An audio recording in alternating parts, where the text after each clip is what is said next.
This is one of the earliest and most detailed poltergeist cases recorded in England, and it all began with a human dispute in a quiet Wiltshire village. In the 1660s, strange disturbances were reported at the home of John Mompesson in Tidworth, Wiltshire. Before the disturbances began, John, a local landowner and excise officer, had a run-in with a vagrant drummer called William Drury.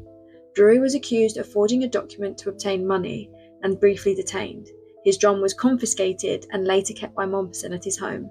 Not long after its arrival, the Mompesson household reported loud drumming sounds, knocking and scratching noises. Before long, the activity intensified.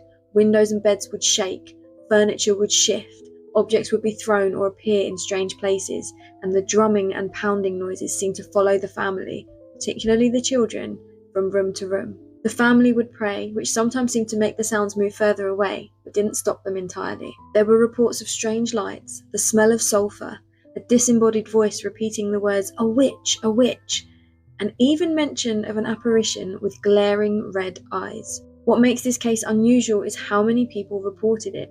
Neighbours, visitors and clergy all claimed to hear the noises, even from outside the home. The events were recorded by Joseph Glanville, a vicar and early investigator of unusual phenomena, who took the report seriously and gathered testimony.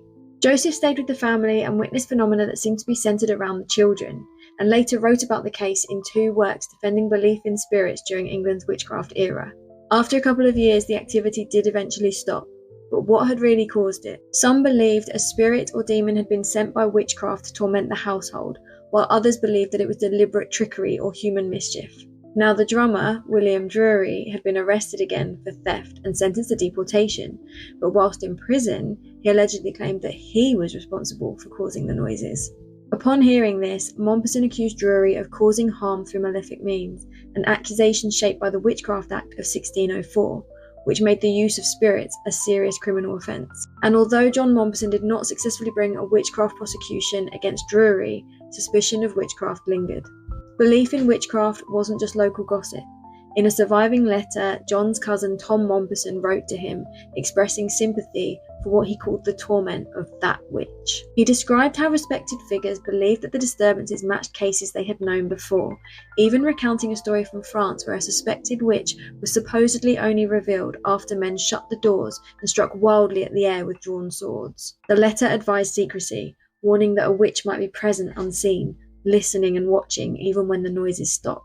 Alongside this, other explanations circulated, including claims that members of the Mompesson household, particularly the children, may have staged or exaggerated parts of the activity and that it was a hoax. Accusations that the family firmly denied.